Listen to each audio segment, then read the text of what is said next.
甘露5年5月，魏帝曹髦拿起手中的剑，直奔司马昭的府邸。此时的司马昭篡位之心，可谓路人皆知，王朝更替已是箭在弦上。但是性格刚烈的曹髦并不甘心做一个束手待毙的傀儡皇帝，他要做最后一搏。有人说曹髦勇气可嘉而智慧不足，空用一腔热血，除了展现了曹氏子孙最后的血性外，于大事无补，只是留下了司马昭之心，路人皆知之的千古名言。事情真是如此吗？司马昭的重要谋士钟会曾经评价过曹髦，称其才同陈思，武类太祖，意思就是才华可以媲美曹植，武略类似曹操。这个评价不可谓不高，也代表了时人对于曹髦的看法，那就是曹髦不仅是很有想法的人，而且还是很有谋略的一个人。这样的人为何会做出白白送死的行为？要知道，古人不会是傻子，他们固然不及现代人见多识广，智商上绝对不差。事实上，曹髦看似冲动的一击，绝对是他权衡利弊、深思熟虑过的行为。为何这么讲？因为曹髦是在用他自己的血为代价，完成对司马家族的终极复仇。作为曹魏第4代皇帝，曹髦的地位非常明确，他只是一个傀儡，是司马家登上帝位前的过渡而已。司马师对于下一任曹魏皇帝的选择标准是如何最大可能的方便自己夺取地位。那时曹魏立国为时不远，虽然拥护者被铲除不少，但责备犹在，因此在皇位继承人的选择上，司马师很是下了番心思的。我们知道，曹魏政权对于宗室是非常苛刻的，为了防范外藩觊觎皇位引起内乱，除了嫡系义之外，曹氏旁系在刻意的打压下毫无影响力。所以司马师决意废弃开国的曹丕一系，另立他系。如此一来，旁系皇帝难以收拢人心，便不会阻碍司马家的计划。曹髦是曹丕的孙子，但其父曹林只是曹丕的庶子，而他又是曹林的庶子。作为庶子的庶子，曹髦原本是没有当皇帝的机会的，但在司马师的标准下，他又是最适合做皇帝的人。作为当时曹丕在世诸孙中最长之人，曹髦最终得以入选。选择曹髦，表面上看是曹丕的长孙，实则是他作为庶子的庶子，在封建礼法中讲究嫡子的环境下是不具备任何优势的，更有利于控制。但后来的情况表明，司马师终究是失算了。曹髦自始至终表现出来的状态，就注定了他将成为司马氏夺权道路上的一个大难题。公元254年，曹髦受郭太后的征召赴京，这年他才仅仅14岁，已经表现出与年龄极不符合的心智。10月4日，曹髦到达洛阳北郊邙山的玄武馆，当时群臣奏请他前往前殿下榻，曹髦回应说前殿乃先帝寝殿，不敢越礼，于西厢房暂住。群臣又奏请以天子之礼迎他入京，他依然不肯答应。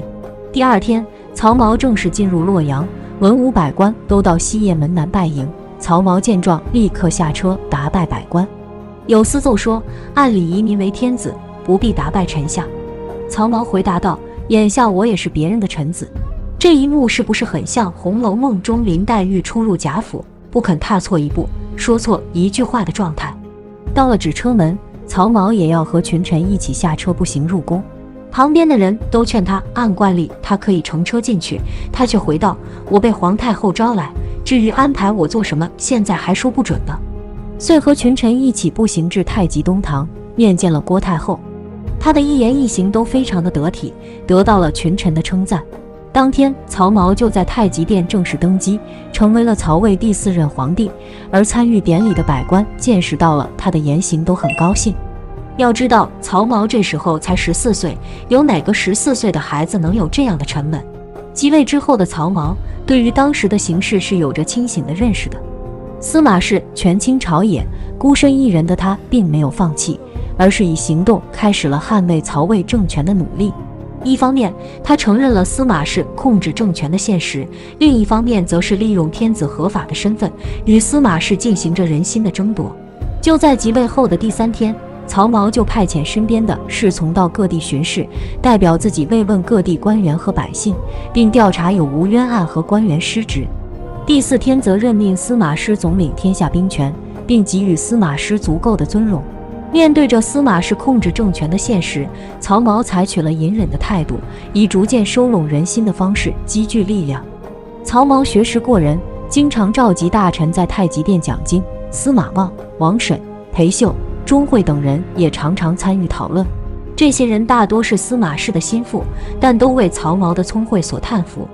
钟会更是发出了才同陈思、五类太祖的感叹，陈思指曹植，太祖则是曹操。钟会此言除了有向司马氏示警的意味，何尝不是对于曹髦的钦佩之意？总的来说，曹髦争取人心的工作还是卓有成效的，在司马氏一手遮天的环境之下，还是获取了很多人的认可，甚至在高压之下还培养了为数不少的死忠支持者。一直在暗暗积蓄力量的曹髦，终于等到了反击的时刻。曹髦即位的第2年，公元255年正月，司马师征讨淮南。在叛乱停息后，司马师病死。消息传来，曹髦抓住时机，果断出手，下令随军的司马昭留守许昌，让尚书傅古率6军还京师，意欲夺回兵权。但司马昭的抗命，再加上傅古的不配合，使得这次难得的翻盘良机丧失。但曹髦很快接受既定事实，封司马昭为大将军。这次的试探虽然失败，但表现出的是曹髦敢于抓住时机出手，而且在失败后又能很快地认清现实，正确应对。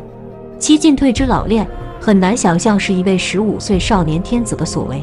司马昭掌权后，大大加快了代魏的步伐。相比于曹髦争夺人心的日拱一卒，曹魏政权无疑是岌岌可危。这种情况下，曹髦不得不思考采取极端手段。公元258年，司马昭平定淮南诸葛炎后，就开始逼迫曹髦封其为晋公，加九锡，设置晋国。这是妥妥的登顶前的戏码，下一步就将是禅让的老套路。面对危局，曹髦当然是不甘于束手就擒。公元260年5月初6夜，曹髦召集死士埋伏于宫中，准备第2天早朝时击杀司马昭。这个计划无疑是具有很大的风险的，但曹髦已没有选择。何况这个计划也是有着很大的成功的可能性的。一旦将司马昭除掉，其子司马炎根基尚浅，掌权的司马氏内部必将发生混乱，而世家大族们也不会放弃这个机会，曹氏是有可能重新掌控局面的。但天不佑曹魏，失业大雨，于是取消了第2天的朝会，这个斩首计划被迫终止。这种事情是难以做到100%保密的，推迟1天就等于泄密失败。这场大雨就像曹魏政权的命运倾泻而下，一路坠入尘埃。我们无从得知曹髦仰天望着这场大雨时的心情，是心如死灰，还是愤懑抑郁，亦或是冷静的思虑，试图从绝境中再为曹氏寻到一条生路。此时的曹髦面临着选择，要么泄密被废，要么奋起一搏。前者会死，后者也会死。在2种死亡之间，他选择了后者。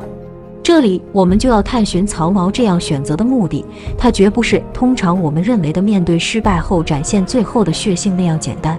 在此之前，大家都认为能够得到天下的要有德，其次为忠为孝，失德了就要禅位于有德的。司马昭也想走这个路子，但曹髦不允许。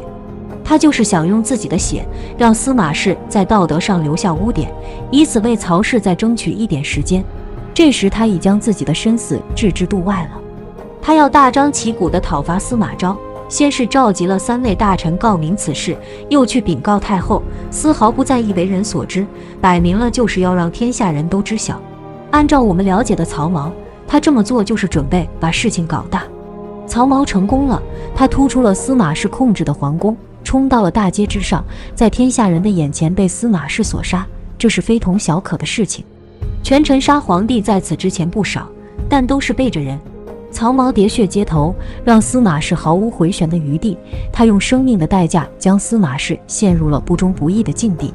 虽然司马氏最终还是夺取了地位，但无德不忠，使得这个政权在道义上先天就不足，失去了人心，逼得晋朝只得宣称以孝治天下。魏晋南北朝玄学盛行，其实就是世家大族不愿意、不耻于同司马氏合作的结果。当曹髦尝试过所有手段无法阻止司马氏后，直接用一身血把司马昭的地位给生生突没了，还把司马氏彻底刻在历史的耻辱柱上，细数历代傀儡帝王、末代皇帝，几人能如他这般？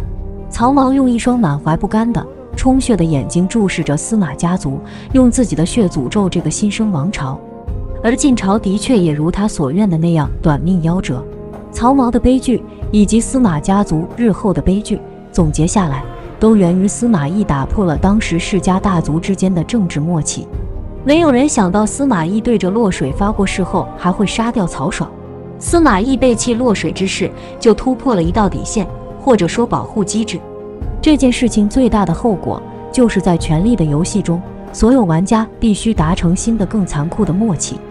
此后的魏晋南北朝时期，皇帝或权臣全家被杀的就是典型案例。事成之后，屠灭失败者的全族，成为一种新的政治默契。正是在这样没有退路的境地下，曹髦才会选择以命相搏。司马氏日后才会被比他们更狠的人屠灭全族。政治的默契一旦打破，往往预示着一个新的、更黑暗时代的到来。